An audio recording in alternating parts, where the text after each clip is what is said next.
Assalamualaikum warahmatullahi wabarakatuh. Baiklah, di sini kami akan membuat video UAS praktikum pemrograman mobile yang beranggotakan saya sendiri yaitu Bambang Jailani, dengan ini teman saya yaitu Alif Kayuda. Baiklah, di sini codingannya akan langsung dijelaskan oleh Alif K. Oke. Aduh, apa tuh dia?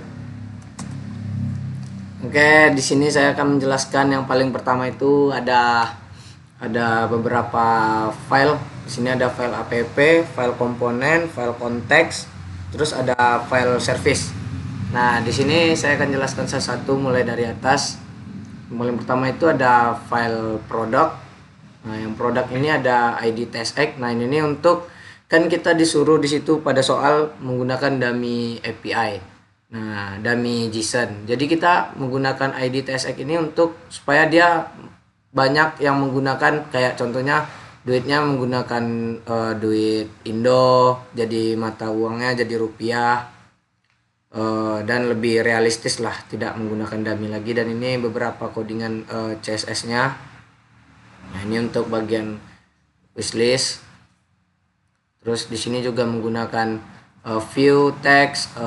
Di sini juga mengimport style sheet, scroll view, image, dan use window dimension.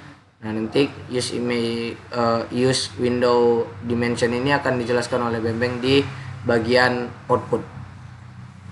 Nah, terus di sini kita banyak mengimport library. Di sini kayak ada use local search parameter.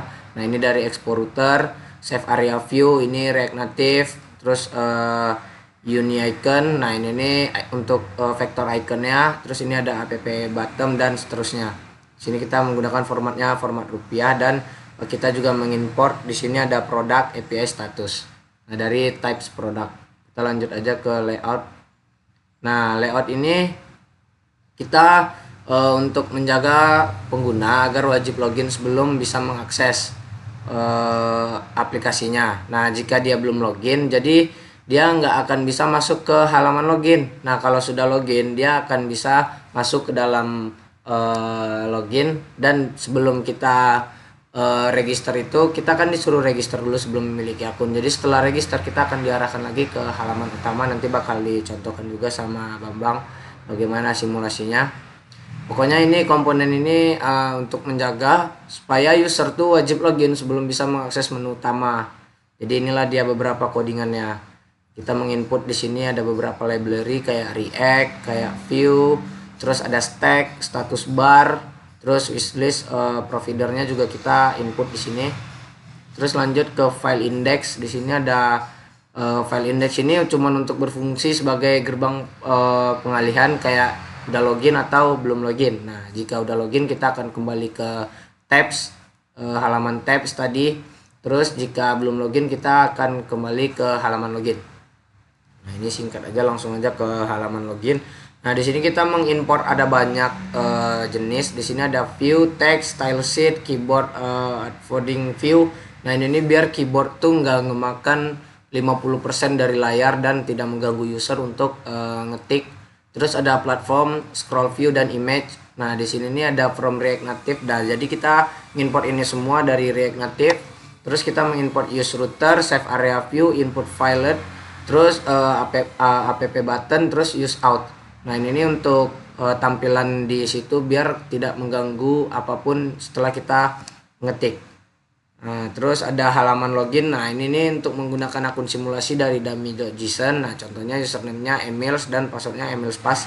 Nah, ini nih kan kita disuruh menggunakan dummy.json aja. Jadi ada beberapa yang tidak bisa diganti karena kita udah dari awal menggunakan dummy.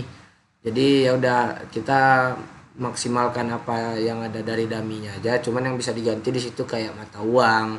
Terus mungkin untuk bahasa itu sih yang bisa diganti. Untuk foto-fotonya dia udah tersedia dari dummy-nya, jadi udah nggak bisa diakalin lagi. Jadi yang paling pertama itu di sini kita untuk membuat tampilan login screen-nya. Ini ada codingannya, kayak kita cons username, password, form error.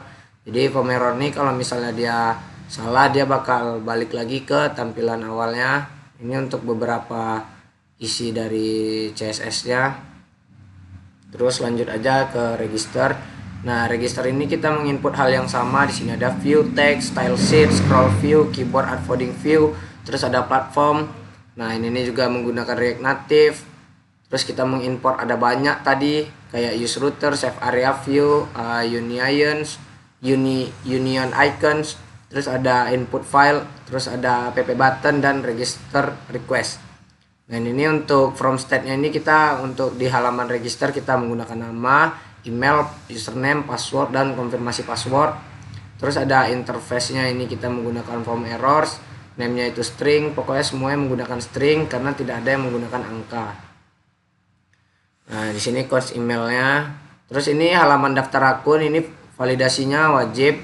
Nama tidak boleh kosong, format email harus valid dan panjang password minimal 6 karakter. Nah, semua dicek sebelum data dikirim ke API. Nah, ini nih untuk codingannya, bagian untuk ngecek bagian password. Ini semuanya ada di sini untuk ngecek email, password. Jika kita register passwordnya nggak sama dengan password yang pertama, maka dia akan keluar notifikasi konfirmasi password tidak sama. Terus ini untuk simulasi pendaftaran akun lewat dummy.json atau user add. Nah, di sini dummy.json tidak menyimpan data secara permanen karena kita tidak menggunakan database. Jadi dia datanya hanya sementara. Terus jadi setelah ini pengguna diarahkan kembali ke halaman login dan untuk masuk ke dalam akun demo yang udah tersedia. Jadi mau kita udah register walaupun berhasil, kita tidak bisa menggunakan akun yang setelah kita daftarkan karena dummy.json ini udah ngesetting akun yang udah disediakan oleh dia. Nah, jadi ini untuk beberapa codingan CSS-nya. Ini nggak perlu dibahas. Terus lanjut aja di folder komponen. Di sini ada app.button. Nah, ini app.button ini ada banyak. Di sini ada variannya, ada primary, hotline dan danger. Nah, ini untuk komponen tombol yang dipakai berulang di halaman login, register, detail produk, profil dan lain-lain. Jadi semua button yang ada di output dia akan terletak pada codingan ini. Jadi kita lanjut aja di input file. Terus ada di input file ini komponen ini kolom input yang dipakai berulang di halaman login dan register. Nah, lengkap dengan label tampilan dan pesan errornya ada di validasi semua. Jadi ini labelnya menggunakan string, errornya juga menggunakan string dan null jika angka. Ini is passwordnya menggunakan boolean. Jadi dia perulangan. Terus di sini ada export default function. Nah, ini untuk input file. Nah, di sini semuanya terinput jika passwordnya adalah false. Jadi ini untuk codingan CSS-nya. Kita lanjut aja ke produk. Di sini ada codingan produk. Nah, ini komponen kartu produk yang dipakai berulang di dalam flatlist, halaman katalog dan wishlist. Nah, layout ini menggunakan flexbox yang berbasis persentase agar otomatis menyesuaikan layar lebar grid 2 kolom. Nah, jadi dia menggunakan grid 2 kolom. Inilah untuk library-nya atau sintaksnya. Kita menggunakan export default function product card. Nah, di sini produk, di bawahnya on press, terus di sini ada in wishlist, terus on top wishlist. Jadi ini ada product card props-nya. Kita menggunakan use windows dimension. Nah, ini nih biar grid responsive-nya itu 2 kolom di layar sempit otomatis melebar di layar yang lebih besar atau di contohnya kayak kita pakai iPad, tablet dan lain semacamnya. Terus ada status view. Nah, ini komponen reusable untuk menampilkan status pengambilan data dari API. Nah, sedang memuat atau gagal atau kosong di halaman katalog produk dan detail produk sehingga aplikasi tidak crash saat request gagal dan pengguna tahu apa yang sedang terjadi biar pengguna tidak bingung. Jadi di sini ada semuanya diberikan pesan, contohnya kayak sedang memuat data, terus data tidak ditemukan atau statusnya loading. Jadi semuanya di sini dikasih notifikasi biar pengguna tidak atau user tidak menebak-nebak apa yang sedang terjadi pada aplikasi tersebut. Terus lanjut ada ke file konteks. Nah, ini out konteks ini untuk true saat ngecek session tersimpan di storage atau true-nya saat proses login berlangsung. Nah, ini untuk bagian dalam sistemnya. Ini saat aplikasi dibuka terus dicek apakah ada sesi login yang tersimpan. Nah, jika gagal storage menganggap saja belum login. Jadi kalau misalnya aplikasi itu sudah tidak dibuka dalam beberapa hari, nanti dia bakal minta login ulang, dan kalau sering dibuka dia tidak akan minta login ulang karena dia sudah membaca, sistemnya sudah membaca. Terus ini untuk konsol loginnya, di sini ada nama dan username ditampilkan disesuaikan dengan pemilik akun untuk kebutuhan demo atau UAS. Nah, sementara proses autentikasinya tetap benar-benar manggil API dummy JSON. Nah, jadi ini untuk di bagian tampilan profile. Jadi di sini kami menggunakan nama kami, di first name nama saya, di last name nama Bambang di sini, dan username-nya menggunakan nama kelompok. Terus ini akan tampil nantinya di outputnya, nanti bakal dilihatkan juga dengan Bambang. Terus di sini ada kalau misalnya kita masukkan password salah, dia bakal invalid credentials, atau username dan password itu salah, jadi loginnya gagal, periksa username dan password Anda, itu untuk pesan jika kita salah memasukkan username atau password. Terus di sini lanjut ke wishlist context.tsx. Nah, ini nih bagian backendnya. Ini untuk memuat wishlist tersimpan di bagian backend. Terus ini abaikan jika gagal. Terus ini bagian untuk simpan otomatis setiap kali wishlist berubah. Jadi wishlist itu bisa ditambahkan setelah kita ngeklik produk, atau di luar produk juga bisa kita masukkan ke dalam tampilan wishlist. Terus ini untuk API-nya .ts. Di sini ada input produk, produk list response, produk kategori, terus ada out user. Nah, di sini untuk base URL-nya itu kami masih sama menggunakan dummy.json karena memang perintahnya untuk menggunakan dummy.json. Jadi sini kita menggunakan beberapa library-nya juga. Di sini ada dummy.json user add, ini mensimulasikan pembuatan akun baru. Ini untuk bagian akun baru. Terus di sini untuk login. Nah, inilah beberapa sketsa dari jalannya aplikasi tersebut. Oke, kayaknya untuk codingan udah cukup. Akan dijelaskan lagi lebih detail sama Bambang di bagian outputnya.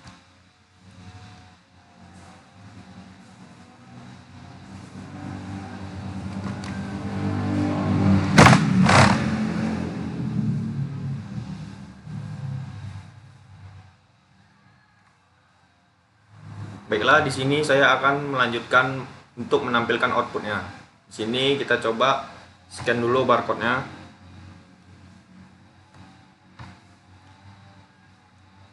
Nah, tampilan awal dia akan menampilkan kampus marketnya. Di sini tampak username, password, kemudian masuk. Di sini juga misalkan kita belum punya akun, kita bisa daftar akun di sini. Kita klik di sini. Kemudian kalau kita mau buat akun, kita disuruh isi data diri kita.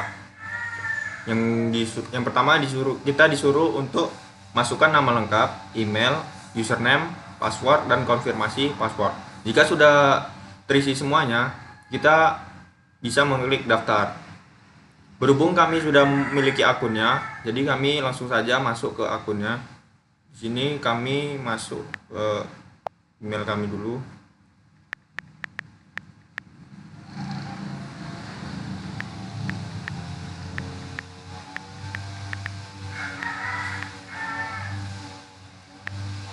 Nah, di sini coba saya masukkan akun saya. Nah, selanjutnya di sini ada tampilan kampus market, detail produknya. Di sini ada beberapa produk. Seperti contohnya di sini ada powder conditioner, kemudian ada red lipstick, kemudian ada parfum. Di sini juga ada kategori-kategori lainnya. Nah, di sini ada kayak lipstick tadi, kemudian ada parfum, kemudian ada peralatan rumah, kemudian ada kebutuhan sehari-hari, makanan, kemudian ada aksesoris rumah, kemudian ada peralatan dapur, kemudian ada laptop, ada kemeja, ada sepatu, kemudian ada jam tangan, kemudian ada aksesoris HP. Nah, jika jika kita ingin memasukkan produk kita ke dalam favorit, kita bisa saja langsung mengklik tombol love ini. Nah, dia otomatis akan masuk ke daftar favorit. Nah, bukan di situ saja. Kalau kita coba mengklik produk ini, maka dia akan menampilkan detail produk. Di sini contohnya ada Amazon Eco Plus. Nah, di tampilan ini ada juga rating dari produk ini. Di sini ada rating bintang 5. Kemudian di sini juga ada harganya. Kemudian ada stoknya di sini ada 61 stok. Kemudian di sini ada juga deskripsi dari produk ini. Nah, kita coba lagi produk lainnya, yaitu kita coba di parfum contohnya. Nah, di parfum ini kalau kita ingin memasukkan favorit juga, bukan bisa dari luar saja, bisa langsung dari dalam juga. Contohnya ini saya tambahkan. Nah, kemudian dia akan tampil di daftar favorit. Kalau kita mau menghapus produk dari daftar favorit, kita tinggal klik hapus saja. Nah, dia otomatis akan hilang. Selanjutnya di sini ada profil kami. Sini ada nama Alif Kayuda dan Bambang Yelani, kelompok praktikum pemrograman mobile. Nah, di sini contoh email kami, sini emailis jason@xdom.com. Username-nya kelompok praktikum pemrograman mobile. Kemudian ada user ID-nya 1. Kemudian kita bisa logout saja. Nah, kalau kita logout, dia maka akan kembali ke tampilan awal. Coba yang login dia. Login di sini. Daftar aku. Coba aja, bisa ya? Nah, di sini saya akan coba membuat akun baru. Di sini contohnya saya buat nama Alif, kemudian emailnya Alif123. Oke, gmail.com. Oke, email.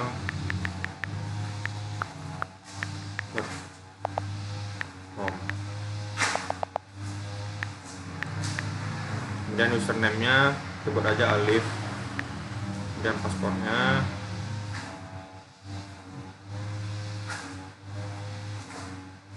Kemudian paspornya kita Alif 123.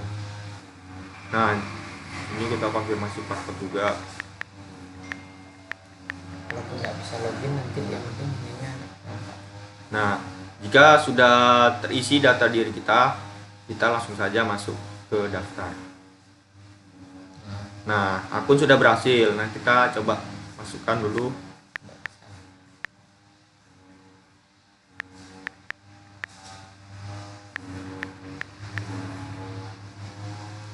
Nah, Di situ saya mau menambahkan kenapa tidak bisa, karena tadi sudah dijelaskan di bagian coding kami menggunakan sistem dummy.json.